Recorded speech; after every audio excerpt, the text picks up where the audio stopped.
ሰላም እንዴት ናችሁ? መሰረት ወርቅነህ ነኝ። አንድ እውነት ድጋሚ ልነግራችሁ ፈልጋለሁ። እኛ አሁን ከተናገርነው ጥቂቷን የተናገርነው፣ ምክንያቱም በጣም ብዙ የተቃጠልንባቸው በጣም ብዙ ያዘንባቸው ነገሮች አሉ። በለቅሶ ላይ ብዙ ነገሮች አልፈናል፣ ብዙ ችለናል፣ ብዙ አድርገናል። እኛ ያሳደገችን እናታችን ምግብ አብልታ ነው የምትገርፈን። እኛ ስንቀጣ መጀመሪያ ነገሮች ተስተካክሉልን ነው የምንደረገው። እኛ ጨዋን ያሳደገን በክብር ነው ያደግነው። ድሃ ብንሆንም በድህነት ብናድግም እግዚአብሔር ይመስገን የማንንም እጅ ሳንፈልግ ማንም ሳናስለቅስ በህይወት ዘመናችን እዚህ ደርሰናል። እና እውነት ለምንድን ነው የመረራችሁ? እውነት ነው። እኔ አሁን እንድትረዳ ፈልጌያለሁ። ምክንያቱም ወጥቼም አዝናለች ብያለሁ። በዛ ለቅሶ ላይ በነበርን ሰዓት እኮ ስልኳን ዘግታ በእናቷ በኩል ስልክ ሲደወል እኮ ማናገር እኛን እንኳን ማፈር አቅቷት ነበረ ይች ልጅ ማለት ነው። ይሁንላት። ምክንያቱም ሀዘን በግድ ዘኝ ማለት አይቻልም። እንደው ምክንያት እየፈለገች እኛን ሁላ ማስለቀስ ነበረባት። እኛ እየተደበቅን እዛ የሰራተኛ ክፍል ስናለቅስ፣ እሷ ግን በቃ ሌላ ታሪክ ላይ ነበረች። በጣም ሌላ ታሪክ፣ ብዙ ታሪኮች ነበሩ። ግን እኛ አሁንም ቢሆን ወንድማችንን ያጣ ነው። እሱ ደግሞ ያግዛ። እሱ ለገንዘብ ግድ የላቸውም ነበረ።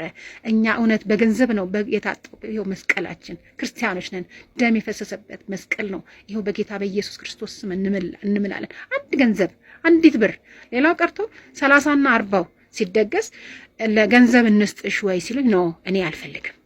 እኔ በራሴ እስከ ህይወት ፍጻሜ እስካለው ድረስ ለወንድሜ አላንስም። ባጣ ቆሎ እሰጥለታለሁ፣ አልፈልግም ነው ያልኩትኝ። እሷ ግን ሁሉን ነገር ከኮሚቴው ትጠብቅ ነበረ። ብዙ ነገር ራሱ ከሄደ በኋላ ውስጥ እዛ ብር ከተሰበሰበ በኋላ ራሱ እዛ እስቲ ልካ እንኳን ለዚህ ልጅ ነፍስ ይማር አላስባለችለትም። ሁሉን ነገር ከኮሚቴ ይጠብቁ ነበረ፣ ያደርጉ ነበረ። እነሱ ገንዘብና ገንዘብ ብቻ ነው ፍላጎታቸው የነበረው። ለዚህ ነው ኮሚቴውን ይዘው የነበረው። ኮሚቴዎቹ ደግሞ እንግዲህ አላቅም ምን እንደሆነ ችግሩ ብቻ አላቅም። እነሱ በሙሉ ይሄ ልጅ በህይወት ተከፍቷል። ከዛ በኋላ ደግሞ እኛ በህይወት ያለን ሰዎች ነን፣ ነፍስ ያለን ሰዎች ነበር። እዛ ጋር ነገሮች ሁሉ ሲደባበሱ ነበር። ለምን ይሆናል? ለምን ይደረጋል? እኔ ይሄ ልጅ ነፍስ ይማር አላለችውም። አትቀብርም ብያለሁ። አትቀብሪያትም እዚህ ብዬ በስንት መከራ ነው እሺ ብዬ ለስለስ ብዬ። ምክንያቱም ሌላ ሰው ቢሆን ኖሮ እነዚህን ሰዎች ደብድቦ ነው ከዛ የሚያስወጣቸው የነበረው። እኛ ግን ጨዋን ያሳደገን ግን ከአቅም በላይ እኛ አሁን ብዙ መናገር የማንፈልጋቸው እነሱን ሰው ጥንብር ኩሳቸውን የሚያደርግ ክፉ ነገሮች የሰሩ እዛ ስንቀመጥ ተቀምጠን በሀዘናችን ጊዜ ያየናቸው በጣም የሚያስጠሉ ቆሻሻ ነገሮች አሉ። ድመት እንኳን ሰው ሞቶበት ድመት እንኳን የድመቴ ብትሞትብኝ በጣም ነው ማዝነው። የሰው ልጅ ነው የሞተው፣ ደግ ልጅ። እኔ እንደው ቢቸግረኝ ማለት ነው ሌሎች ጓደኞችን እንዴት ነው ነፂ፣ መቼም የቤቱ ነገር አላውቅም፣ ይሄ ሰው መጥፎ ነው እንዴ? ለእነዚህ ሰዎች ምንድን ነው የሆነው ብዬ እነሱ እያለቀሱ ነው የመለሱልኝ። አረሱ ሰው እኮ አይናገርም ብለው ነው ያሉትና በጣም የሚያሳዝን ታሪክ ነው። እናንተ ግን ማንም የዓለም ሕዝብ ፊቱን ቢያዞርብኝ እኔ ወንድሜን እንደገደልኩት ነው የሚሰማኝ። ምክንያቱም እዛ ጋር ጥሩ ናት ብያለሁ፣ ግን ጥሩ ናት ያልኩት ለሷ ነው። ታውቃለች ጥሩ እንዳልሆነች። እኔ አመሰግናለሁ እንኳን ፊቴ ማየት ራሱ አልቻለችም። እናውቃለን እንዴት አይነት ህይወት እያሳለፈ እንደነበረ ይሄ ልጅ መተኛቱ። እኔ ብዙ ቪዲዮዎች አሉኝ ነይ ተብዬ እዛ በየቦታው ተኝቶ ጸጉሩን ሲቆረጥ እንኳን ለዛች ደቂቃ እንኳን እንቅልፍ ተኝቶ ሰውየው እንዳይሞትብኝ ነይ ብሎ ብዙ ፎቶዎች አሉኝ። ስቲም ቤት ሆኖ ተኝቶባቸው ሄጄ እስኪነሳ ጠብቄ ይሄ ልጅ ያወጣሁት ብዙ መከራ ብዙ ሀዘን ነው ያሳለፍ ነው። ይሄ ልጅ ግን እግዚአብሔር ፈርዶለት እኔ ግን የወንድሞቼ ልጆች እንዲጠቀሙ ብዬ ይሄንን ብያለሁ። አዎ ብያለሁ። ሁለት ምላስ ማለት ምን ማለት ነው? እኔ መጥፎ ናት ክፉ ናት እንዴት እላለሁ? ወጥቼ አልልም። ግን አሁን በጣም ድራማ ሲበዛ በጣም ያስጠላል፣ በጣም ያስከፋል። ይሄ ልጅ እኮ የሞተው አዝኖ ነው፣ ተከፍቶት ነው። እኛም አልተረዳውም። ምክንያቱም ከመጀመሪያ ጀምሮ እኛን ለማለያየት ፈልገው ነበር። ሲታመም ነው የቀረብ ነው፣ እኛም ሲታመም ነው ሲያዝን ነው የቀረብ ነው። ይሄ ልጅን ተጫውተውበታል። እኛ ጋር ከቀረበ በኋላ እኮ መኪና እንዲገዛ አድርገነዋል። ይሄ ልጅ ብዙ ነገሮችን ቀዳዳዎችን እየሸፈነ ህይወቱን ለማሸነፍ ፈልጎ ነበረ፣ ጓጉቶ ነበረ። ግን አሁን በሞቱ ላይ ሲሳለቁበት በጣም ነው የሚያሳዝነው።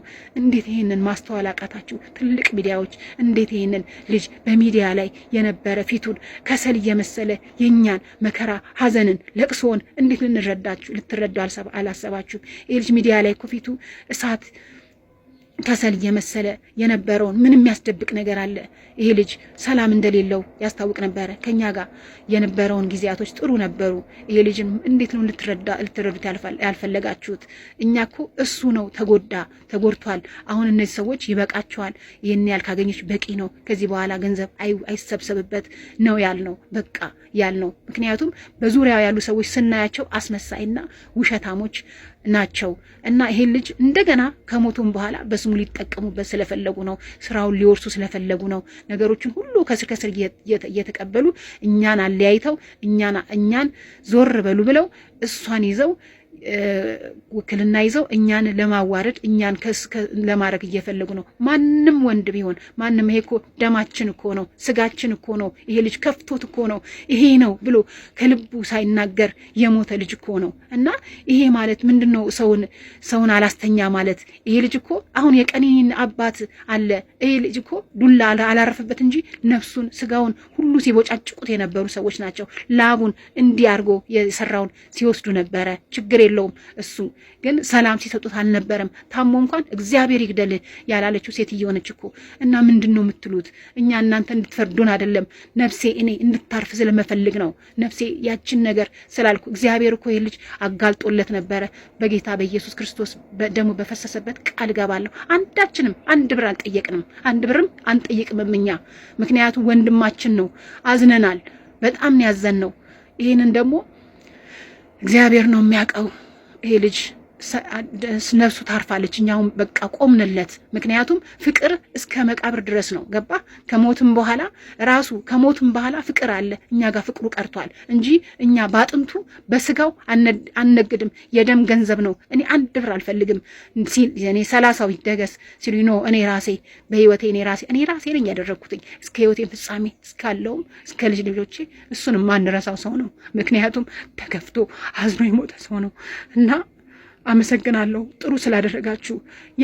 እዛም እየወጣችሁ ደግሞ እኛን የወቀሳችሁ እግዚአብሔር አምላክ ልቦና ይስጣችሁ። እግዚአብሔር ለእኛ ፍርዱን ይስጥ። አሁንም ገና ፍርድ እንጠብቃለን። እንግዲህ ውድ የወልድ አዲስ ሚዲያ ቤተሰቦች እንደሰማችሁት ነው። በእውነት የሰማነው ነገር እጅግ ያሳዝናል። በዚህ ጉዳይ ላይ እንደዛ ነው እንደዚህ ነው ብሎ መናገር በጣም ከባድ ነው። ግን ሁላችንም ብንሆን ከቤተሰቡ በላይ እናዝናለን ማለት አይደለም። እህቱና ወንድሙ እንግዲህ በጣም በከባድ ሐዘን ውስጥ ሆነው ነው ይህንን ሚስጥር እየተናገሩ ያሉት። ስለዚህ በእነሱ ጉዳይ ያለውን ነገር ሰምተናል። የሰማነውም ነገር በእውነት እጅግ ልብ የሚነካ ነው። አርቲስት ነጻነት ወርቅነህ እጅግ የሚወደድ እጅግ የሚከበር ግን እሷም እንዳለችው በሚዲያ ላይ ጭምር እንደዛ ከሰል ሆኖ ፊቱ ጥቁር ሆኖ በህመም ውስጥ ሆኖ እንኳን ያን ያህል ምን አሰቃየው ብለን ስናስብ እውነትም ከጀርባ አንድ ነገር ሊኖር ይችላል የሚል ግምትን የሚያጭር ሆኖ አግኝተነዋል። እውነት ነው። አርቲስት ነጻነት ወርቅነህ ብዙ ተፈትኗል፣ ብዙ ዋጋን ከፍሏል። ይህ ግልጽ ነው። ግን ማረፍ በሚኖርበት ሰዓት ያላረፈበት እንኳን ትልቁ ምክንያትን ብንመለከት ለልጆቹ ካለው ፍቅር የተነሳ እነሱን ሰፖርት ለማድረግ የሚያደርገው ነገር ነበርና በዛ ሁሉ መሀል ደግሞ እንግዲህ ከባለቤቱ ይነሳበት የነበረውን ነገር እህቱም ወንድሙም በግልጽ ተናግረዋል።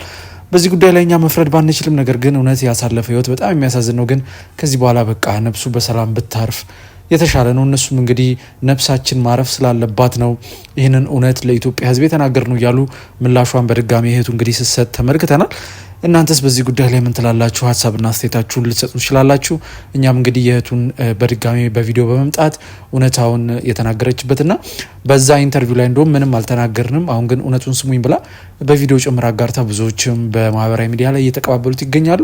ይህንን ጉዳይ ለእናንተ አቀረብን። ግን አርቲስት ነጻነት ወርቅነህ በእውነት በሰራቸው ስራዎች ከመቃብር በላይ ስሙን እንግዲህ ከፍ ብሎ ይሰማል። ምክንያቱም እጅግ ተወዳጅና ብዙ ፊልሞች ብዙ ቲያትሮችን ሰጥቶን ሄዷል። ድንቅ ትወናውን እያየን ምንም እንኳን በአካል ባንመለከተው ስራዎቹን ግን እናያለን።